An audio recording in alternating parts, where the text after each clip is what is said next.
Okay, so this game. Hmm. I guess we should start from the beginning. I don't know. What's the first thing you want to talk about?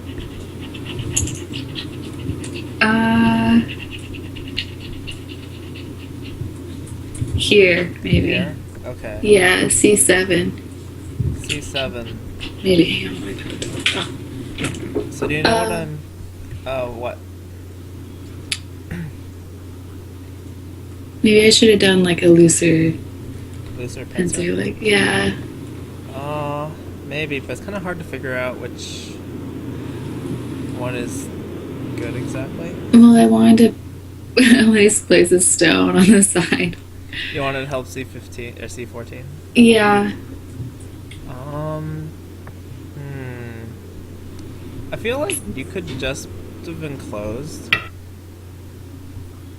Oh, Like, maybe so. and then if I play here to like take off to stop your extension, you Yeah. can extend here, and then the Q14 stone is working well.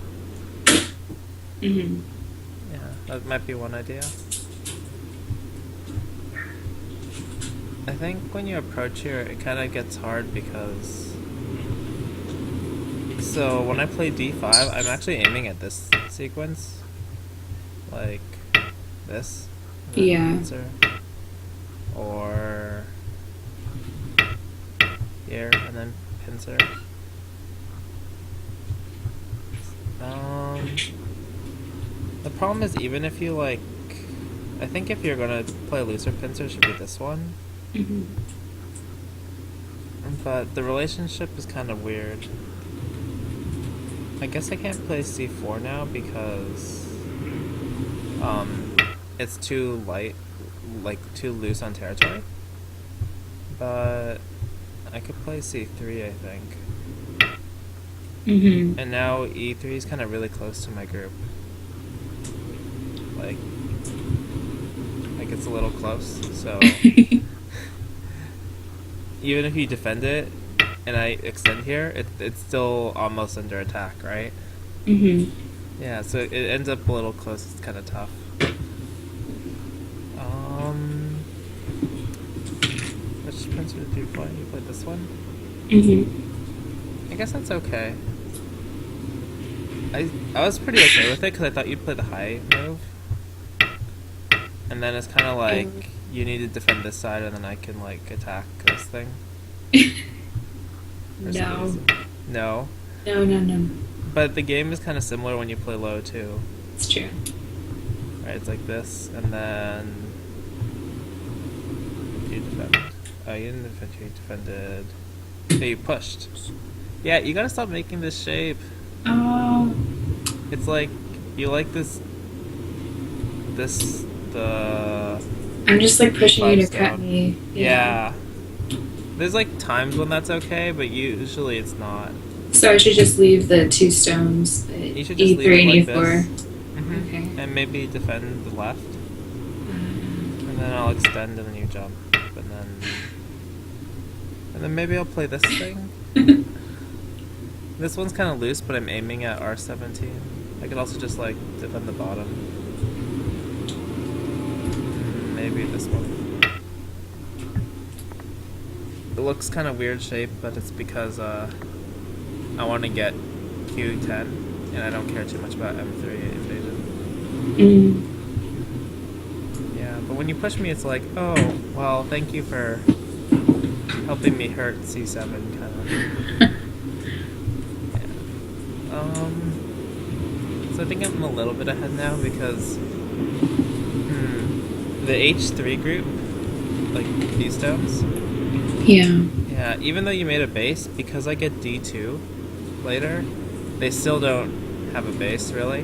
They're kind of floaty. Yeah, so I think if you're going to extend here, you might want to extend, if you don't want to extend high because I'll attack it later, you can extend further. And the idea is that if I come in, you can lean on this stone Oh. and then kill it but then you lose the C7 stone. Oh, poor But it's still C7. like it helps make the shape better. Yeah. And actually, if you play like this, and I like play here at C8 to kill the stone, your C14 stone's in a pretty good spot. You can just like back off here, and I have a lot of territory, but the influence isn't too useful. And if I like play somewhere else later, you can get this. And there's not really a lot of points here. And you got some points. You killed the G3 stone.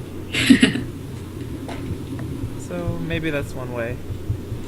But yeah, you gotta if because this is really common sequence, right? Where like you back off one side and then I play the D3 move, right? Yeah. And then I come down. That's like pretty common, but you still get undercut. Hmm. Another idea, it's a little trickier, is Oh my god. you should say something.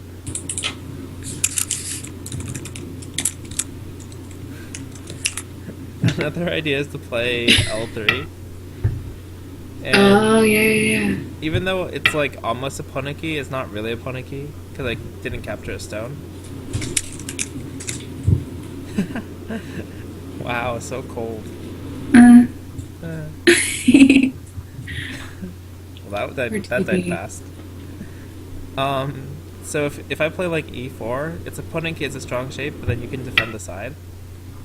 And I mean the corner is pretty good for me. It's pretty big, but you got to like make a solid group on both sides, so it's pretty good for you too. So you just leave E3. Yeah, you can leave it, and later, like if I defend something, later you could play here, and you That know, would be fine. yeah, it's pretty good. Oh, I can hear you. You can't hear me? Speak. Hi. Okay, I can hear you. Woof woof. Okay, so yeah, don't push. Yeah. I mean, it's kind of tough. You have to defend one side, but I'll take the other. That's not really avoidable. You should probably just defend this, though. It's kind of slow, but if you leave it, later it can be a liability. It Oh, didn't, true. it didn't really happen in this game because I messed up, but it's also it also puts pressure on me, right? Because now the K3 stone can fall under attack, Oh, yeah. right? If I play like this move or something, you can just like invade here, and then the K3 stone has to run and stuff. Something. Yeah, it's kind of like if your group is strong, you can play anywhere on the board. But once you get a weak group, you kind of have to take care of it a little bit. So even if it's slow now, it'll pay off later. This is a good point. If you didn't have a weak group, I would probably pincer and aim at attaching at R17 or something. Oh, yeah. But since you have a weak group, I don't mind